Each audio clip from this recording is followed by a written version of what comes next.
जैसा हमने last part में देखा था, जिन चिन के फादर उसे हमेशा जेक के साथ कंपेयर करते हैं, जिसकी वजह से जिन चिन काफी परेशान था और वो ये बात वुइंग को आकर बता देता है। और वुइंग तो पहले से जेक से चिढ़ता था, इसलिए वो दोनों जेक के खिलाफ प्लानिंग करने लगते हैं।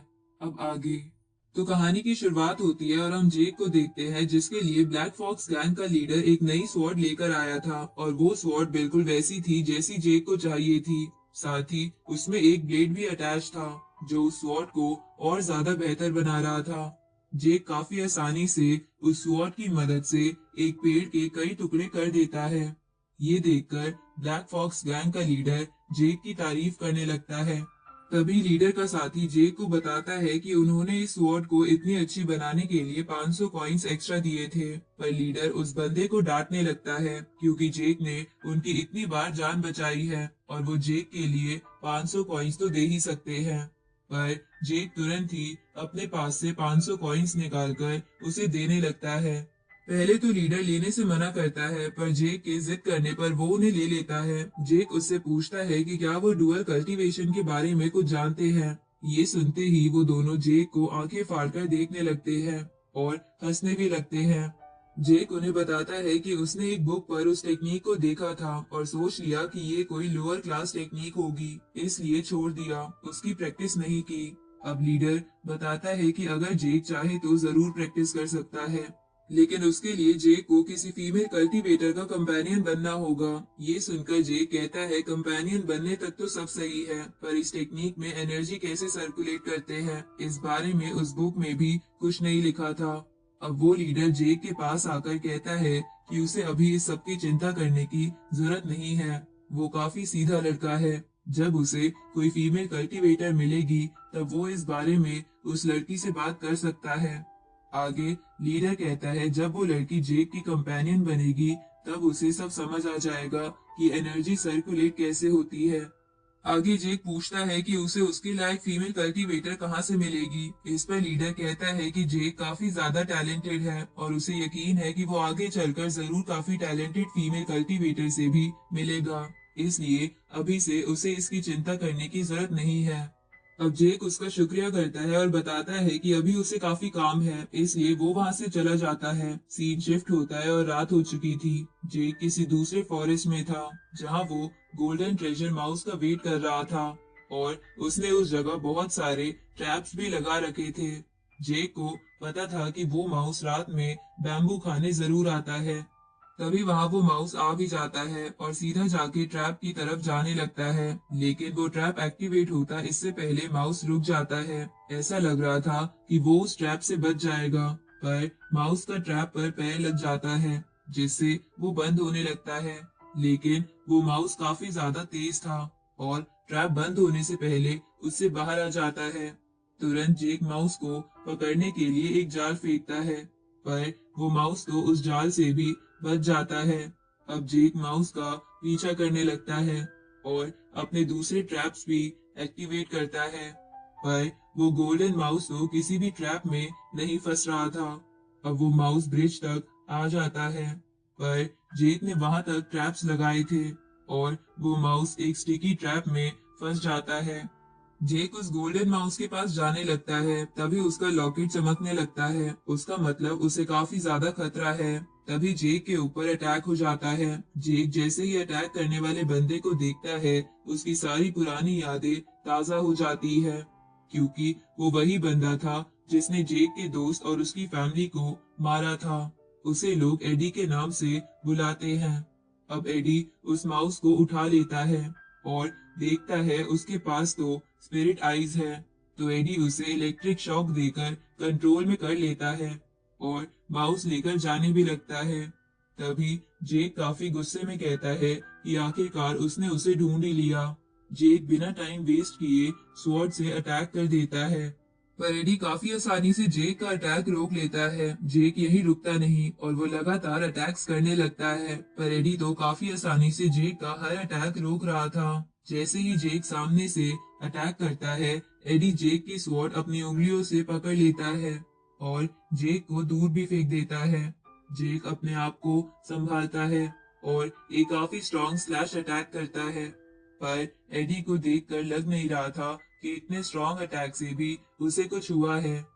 अब एडी भी जेक के ऊपर अटैक्स करने लगता है और लात घूंसों की बारिश कर देता है। जेक के पास एक फ्लाइंग नाइफ था जिसकी मदद से जेक बच जाता है, पर एडी जेक को ज्यादा दूर नहीं जाने देता और जेक को आइस टेक्निक की मदद से जमाने लगता है। तभी एडी जेक पर अटैक कर देता है, पर एडी जेक को मार पाता है इससे पहले उसी पर अटैक हो जाता है। वो अटैक इतना ज्यादा स्ट्रॉन्ग था कि वहां काफी बड़ा ब्लास्ट हो जाता है और वो भी दूर जाकर गिरता है। पर हम देखते हैं एडी ने तो आसानी से उस अटैक को संभाल लिया था। इसके बाद ऊपर से एक लड़की आती है और उसी ने वो अटैक किया था।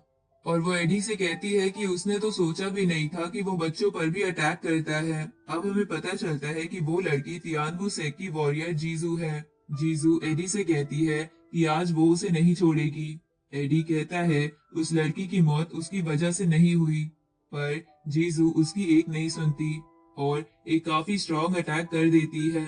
पर एडी उससे बचने के लिए शील्ड बना लेता है, पर वो शील्ड ज्यादा देर तक नहीं टिकती और टूट जाती है।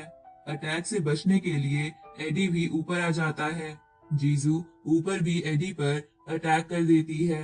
एडी बचने के लिए अपनी स्वॉर्ड टेक्निक का इस्तेमाल करता है और जीजू पर भी अटैक करना शुरू कर देता है। अब जीजू उसके हर अटैक से बचते हुए एडी के पास पहुंच जाती है, पर जीजू अटैक करती इससे पहले एडी पीछे चला जाता है। जेक ये सब अपनी आंखों से देख रहा था और सोच रहा था कि ये सब तो काफी हाई लेवल के वॉरियर्स हैं और उनके आगे जेक तो कुछ नहीं है। अब एडी को भी गुस्सा आ जाता है और वो जीजू से कहता है कि वो ये ना सोचे कि वो उसे मार सकती है। तभी एडी काफी सारे अटैक्स करने लगता है। एडी के अटैक्स हर जगह जाने लगते हैं और वो जेक के पास तक भी पहुंच जाते हैं। अब जीजू एडी के हर अटैक से बचते हुए उसे मारती है, जिससे एडी दूर जाकर गिरता है। जीजू वापस एडी पर अटैक करने आने लगती है, पर एडी जीजू पर अटैक करता है, जिससे बचकर जीजू वापस आने लगती है। पर एडी अब की बार काफी स्ट्रॉन्ग अटैक तैयार कर देता है, जिससे काफी सारी एनर्जी निकल रही थी। एडी के उस अटैक से काफी बड़ा ब्लास्ट होता है और जमीन तक फट जाती है, पर अब भी जीजू को कुछ नहीं हुआ था और वो वापस एडी पर अटैक करने आने लगती है। एडी इसके बाद भी कई अटैक्स करता है, पर एडी का कोई अटैक काम नहीं आ रहा था। इससे एडी को काफी गुस्सा आ जाता है और वो जीजू से कहता है कि अगर वो रुकी नहीं तो उसके साथ अच्छा नहीं होगा। जीजू एडी को ताना मारते हुए कहती है कि बातों से कुछ नहीं होने वाला, उसे फाइट करनी होगी। जेक सिर्फ उन्हें देखकर ही समझ चुका था उसकी बहुत बड़ी गलती थी, जो वो ऐसे ही एडी को मारने की सोच रहा था। एडी और वो लड़की दोनों काफी ज्यादा स्ट्रॉन्ग है। वो दोनों अब भी फाइट कर रहे होते हैं, लेकिन तभी एडी के पास से वो गोल्डन माउस भागने लगता है। तभी एडी की नजर जेक पर जाती है और एडी जेक को उठाकर जीजू के ऊपर फेंक देता है, जिसकी वजह से जीजू को अपने अटैक रोकने पड़ते हैं। और जितनी देर में जीजू जेक को हटाती है, इतना टाइम काफी था एडी के भागने के लिए। जीजू एडी को भागता देखकर कहती है कि चाहे वो कहीं भी चला जाए, वो उसे ढूंढ कर रहेगी। तभी जीजू उस गोल्डन माउस को ले लेती है। अब जीजू उस माउस से बात करने लगती है कि उसने स्पिरिट को अवेक कर लिया, इसलिए एडी ने उस पर अटैक किया। जेक तो जीजू को देखता रह जाता है और ऐसा लग रहा था वो जीजू को पसंद करने लगा है। तभी जीजू भी जेक से कह देती है कि वो उसे घूर क्यों रहा है।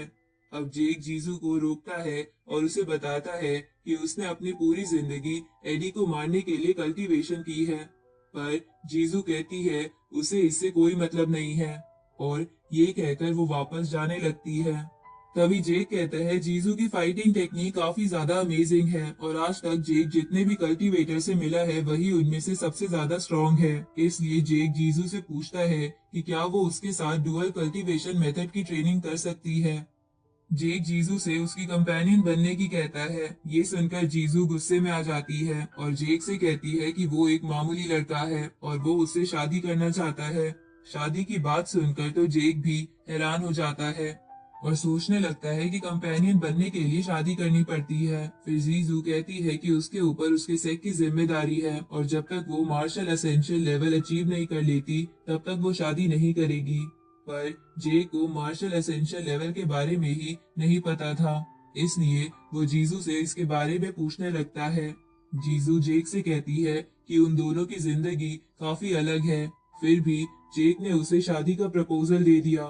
अब जीजू जाने लगती है और जेक से कहती है कि वो उसे ये माउस तो नहीं दे सकती, पर जेक को एक पर्स दे देती है और चली जाती है।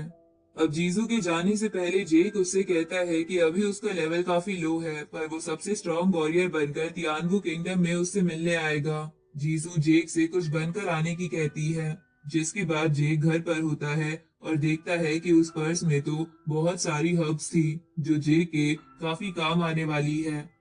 तभी वहां जेक की सिस्टर यूहान आ जाती है और वो जेक को बताती है कि वो फैमिली में शादी होने वाली है। जेक बताता है कि वो उस लड़की को जानता है जिसकी शादी होने वाली है और उसका नाम जोंगशू है। इसलिए जेक यूहान को एक अच्छा सा गिफ्ट लाने की कहता है। इसके बाद वो मार्केट में गिफ्ट लेने आ जाती है और उसे वो फैमिली की एक लड़की मिलती है। वो लड़की यूहान को सच बताती है कि जोंगशू से जिसकी शादी होने वाली है वो तो उसे पसंद भी नहीं करता और असल में उस बेचारी की शादी किसी और से करा रहे हैं जिसके बारे में किसी को नहीं पता। यूहान को ये सुनकर बिल्कुल अच्छा नहीं लगता और उसे याद आता है उसका भाई जेक तो उस लड़की को जानता है, इसलिए वो जल्दी से इस बारे में जेक को बताने जाने लगती है और इसी के साथ ये पार्ट यहीं खत्म होता है।